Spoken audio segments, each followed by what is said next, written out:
Hello guys, this is Paul McWhorter from TopTechBoy.com, and we're here today with episode number 3 in our exciting new tutorial series where you're going to learn how to do 3D graphics and 3D animations in Python, or you're going to die trying. What I'm going to need you to do is pour yourself a nice strong cup of coffee. That is straight up black coffee, no sugar, no sweeteners, none needed. That's your go juice. Go get you some. All right, and I am also going to need you to call up your Visual Studio Code. And while you're calling up Visual Studio Code, as always, I want to give a shout out to you guys who are helping me out over at Patreon. It is your encouragement and your support that keeps this great content coming. You guys that are not helping out yet, think about looking in the description down below. There is a link over to my Patreon account. Think about hopping on over there and hooking a brother up. But enough of this shameless self-promotion. Let's talk about what we are going to do today. We are going to start by looking at the solution to the homework problem that I gave you in lesson number 2, and that was to take our simple animation program where we're creating a room with a marble in it, and to stop thinking about length and width and height and start putting it in terms of the arbitrary vector x and then y and then z, because x is always x, y is always y, and z is always z. And it's just too hard to think in terms of length, width, and height because it means different things, right? So we've got to, first of all, just start thinking in terms of x and in terms of y and in terms of z. And I kind of got you started last week in the first, let's see here, it was the first floor. We, instead of length, width, and height, we said that the size of the floor would be what? In x, it's going to be 10, right? In y, it's going to be 0.1, and then in z, it's going to be 10 because it's like this, and then in y it is 0.1. And so we were able to kind of take length, width, and height, and we were able to create a size vector where the size is equal to the vector of 10 in x, 0.1 in y, and then 10 in z. All right, and what your assignment was to adjust all of these other dimensions on the wall to the correct things. And so for the ceiling, I'm just going to copy. What I'll do is I'm just going to copy and paste this, and then we'll go in and make them all right in a minute. So I'm just changing length to the size vector as we come down here.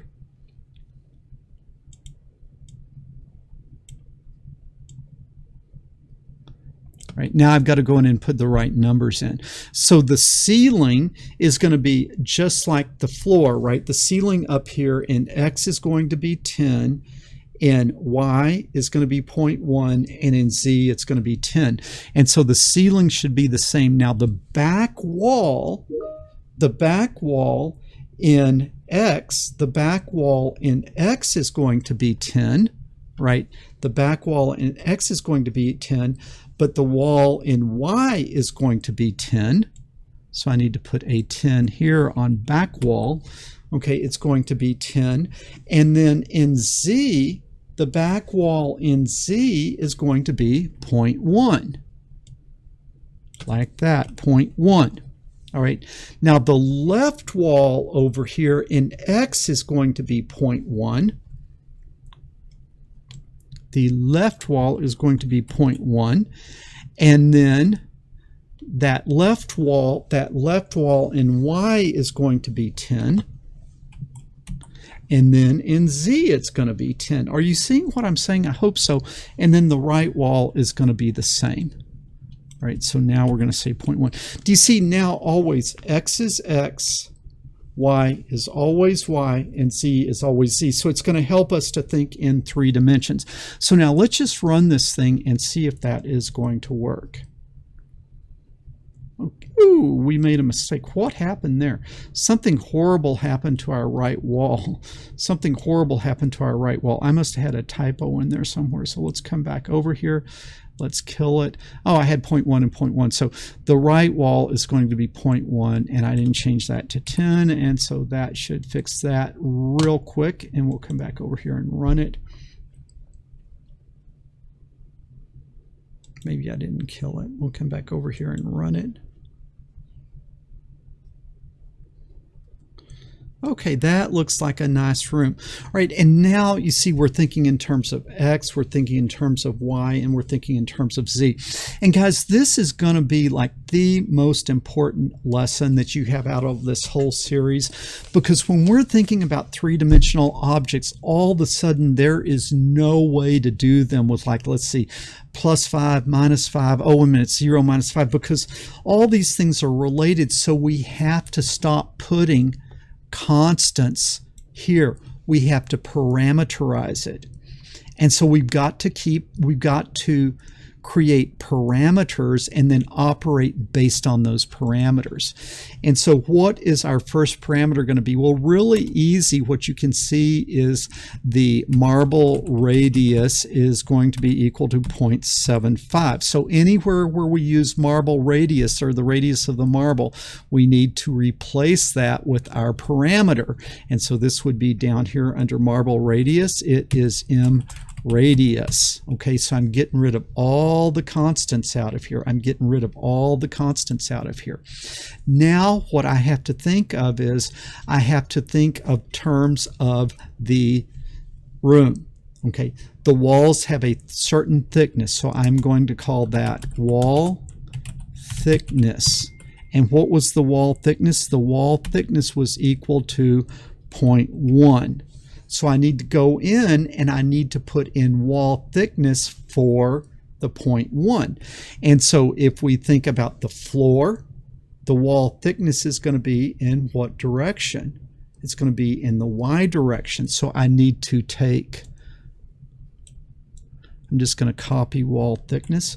I need to come down here in the floor in the Y direction. That is wall thickness. And the ceiling, the Y direction is going to be wall thickness. And so remember, on this size vector, it is X, it is Y, and it is Z. So look at that. Now I have wall thickness.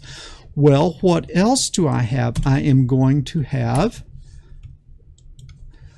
the width of the room,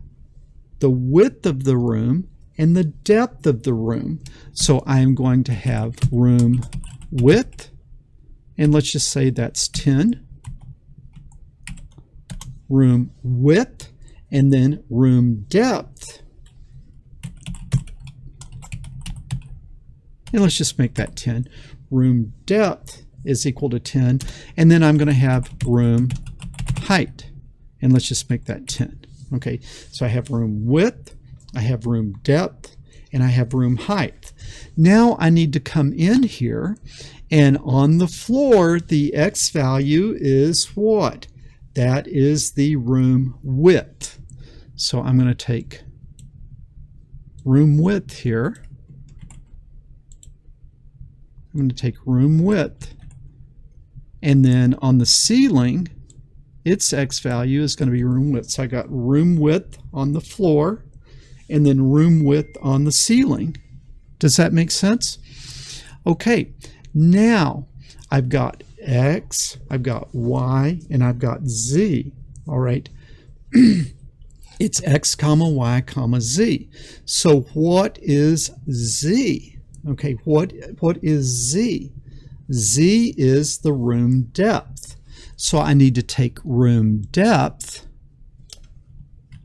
and I need to put it where my Z is. Okay, and then same thing on the ceiling. The room depth is Z. So I'll take this and I'll say room depth. And so room width is X, wall thickness is Y, and then room depth is Z. Man, I hope you're understanding what I'm getting at here, because we're going to turn this into parameters, and then we can do anything we want by just simply changing these numbers up here, and everything will work itself out because the room has been parameterized. Okay, now I've got to think about the back wall. Okay, the back wall, the X value is still the room width, and so I'm going to get room width here, And then the back wall is going to be room width. And then it is going to be, the back wall is going to be room height in the Y. Room height in the Y, like that.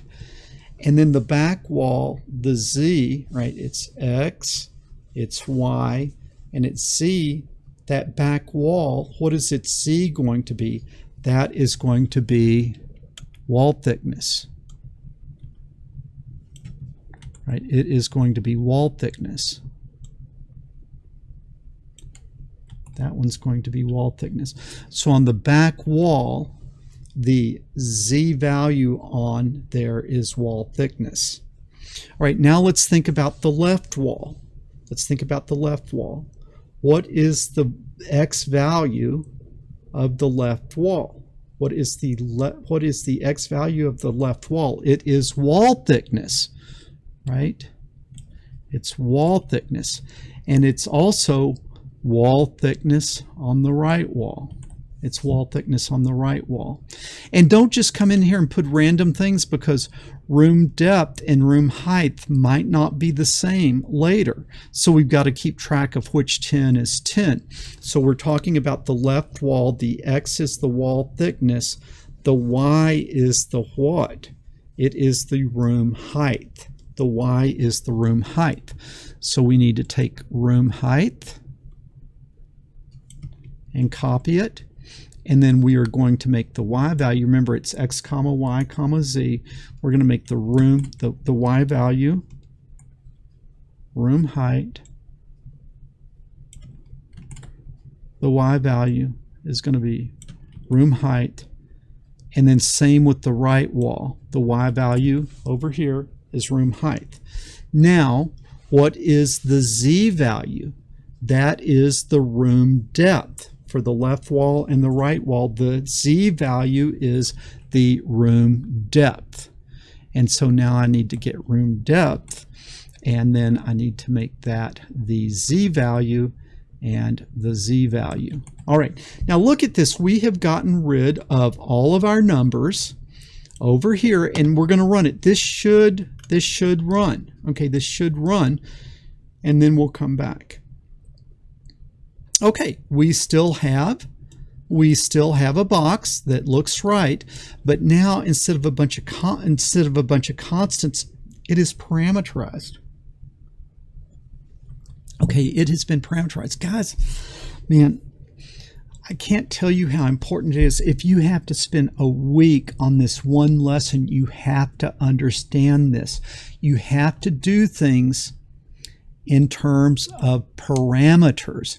So you define your parameters up here, which is defining the room. I think you can see that this defines the room, and now you have to use these down here.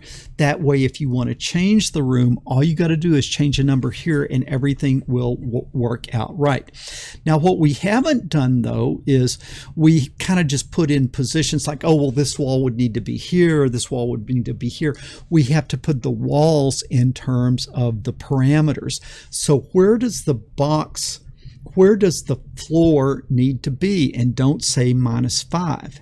Okay, where does the floor need to be? Well, I'm not going to move it left and right, so that is still going to be 0. I am not going to move it in and out, so that Z still needs to be 0. I'm going to what? I'm going to change Y. But instead of -5, what does that need to be? What would the parameter be? Well, it's associated with the room height, but it is the room height divided by 2. Okay, so I wouldn't want to come to 0 and go all the way to room height. That would put it all the way down. So it's half the height down. So this floor, how far down do we want it to go? Well, we would want it to go room height divided by 2. Okay, and then how far up would we want it to go? Room height divided by 2. All right, now when we think of the back wall, where is the position of the back wall? Well, you are changing what? You're changing Z. How far do you want to change z? That would be what? The room depth divided by 2. So that would be the room depth divided by 2. Okay, now the left wall is going to be what? What's this dimension? This dimension is the room width. So the left wall would be scooted over by the room width divided by 2. So this would be minus room width divided by 2. And then the right wall, what are we doing with the right wall? The right wall is moved over in x by how far? The room width divided by 2. Okay, now we are going to run this thing. If we remember to kill it a while ago, which we probably didn't. Okay, let's try it. Boom. The room looks correct. Well, you could say, well, you just spent 20 minutes and we're right back to where we were before. But here, if we have done this right, is where the magic happens. So we're going to come back over here and we're going to kill it. And so you should have all of this. Okay, and just to make sure that you can see it, I'm going to do a control minus so you can see it all at the same time. And let's see, I wish I could get rid of that. Oh, I can make it where you can see it better here. Okay, there it is. There you can see the whole thing a little better. In fact, let's see if I can do that. What I want to do is just give you a complete view of it. All right, so there you can see all the code all at the same time. All right, and so if somewhere along the way you miss something, you can pause it and you can look at this really carefully. But I've set up the parameters: wall thickness, marble radius, and then room width, room depth, and room height. Right, and then everything is in terms of that. But this is where the magic happens. What if we say the room is 15 wide? The room is 15 wide and it is only 5 deep. Okay, and then it is still 10 high. Is it going to be able to go in and configure that room? But because we put the position of the walls relative to the width and the position of the ceiling and floor relative to the height and the position of the back wall relative to the depth of the room, this should be fully parameterized and it should work if I am thinking right. So let's go ahead here and let's run this thing. Boom. Do you see that? Look at that. Look at that. That room is now 15 wide. And it is only 5 deep. And look, the marble still, okay, now look, the marble didn't go to the wall, right? So what is wrong? The marble is not going to the wall. So what is wrong? Let's go in and let's look at this and see, man, we are so close, but do you understand about parameters now? We got the size of the room and the position of the walls right because we made a parameterized model.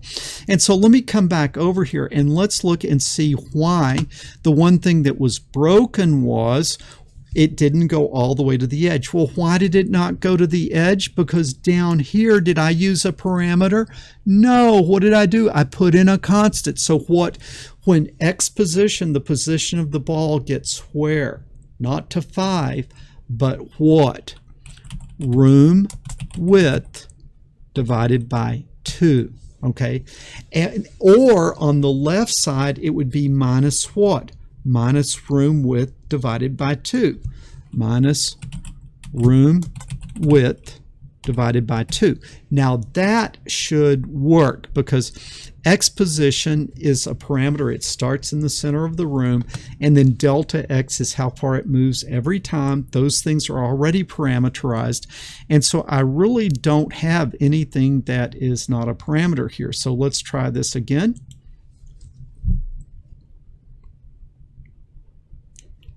Okay, and it is not moving. Why is it not moving? What did I break? I broke something.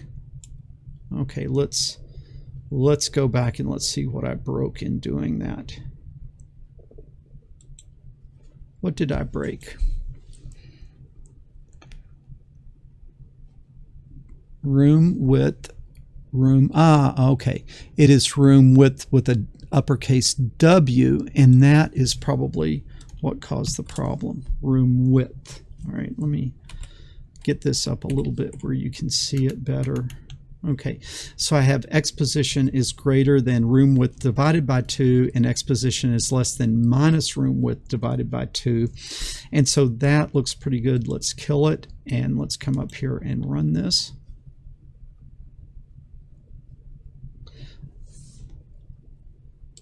Boom, look at that. Do you guys see that? It went right over to the edge and then it bounced. I got something crazy going here. Okay, look at that. Boom. That is working. So we should be able to go in now and we should just be able to change that room dimension to whatever we want. And so we can kill this, and let's just say that I am going to go, let's say I am going to go, the height is 20. Okay, and let's say the depth is, let's say the depth is 50. Okay, and then let's say the height is 5. So let's get kind of a completely different room there and run that. And here it comes. Look at that.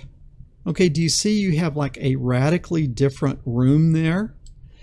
And it still works properly because we have parameterized the model. Okay, guys, I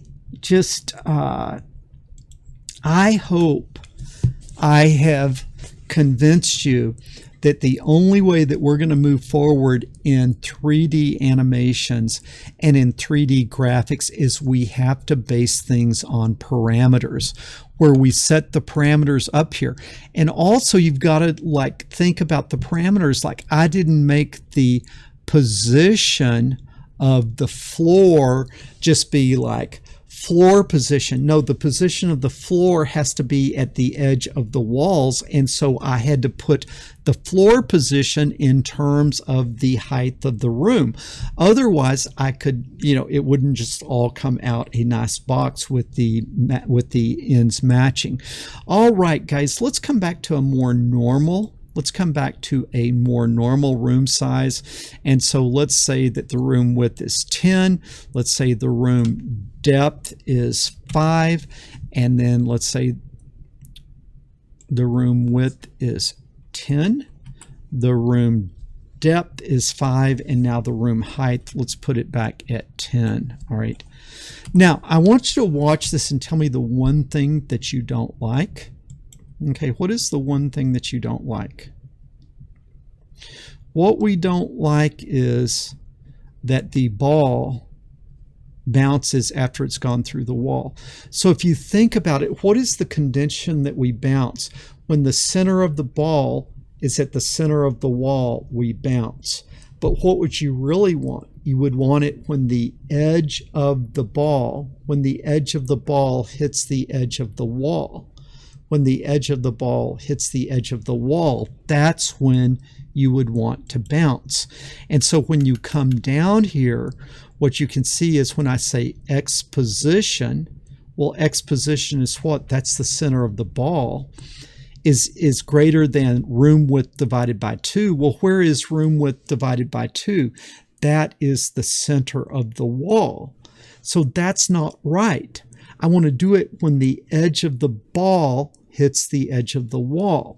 And so what your homework for next week is to adjust this model so that it more perfectly bounces when the edge of the ball hits the edge of the wall. And that's your homework for next week.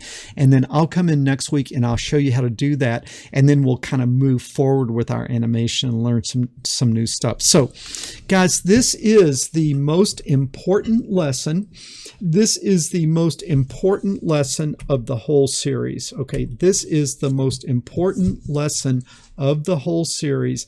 And so what I need you to do is stop. And if you don't understand this, you need to go back and do it where you understand it. And in fact, you really should start with a blank sheet. You should start with a blank sheet and you should write this program again without watching me, because you have to understand this concept of parameterizing your model. Okay, and so really you need to go in and you need to develop this by yourself. And then after you can get it to this point by yourself, then you need to adjust this condition where it is more perfectly balancing. Okay, guys, I hope I didn't lose you here, but man, this was just something that we had to do. We had to deal with, because if we have just these 5s and 10s everywhere, it becomes impossible then to adjust your model.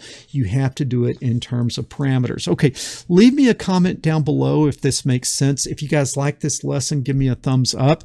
If you haven't subscribed to the channel already, make sure that you subscribe and share this on social media, because we need more people that know how to code and less people sitting around watching silly cat videos.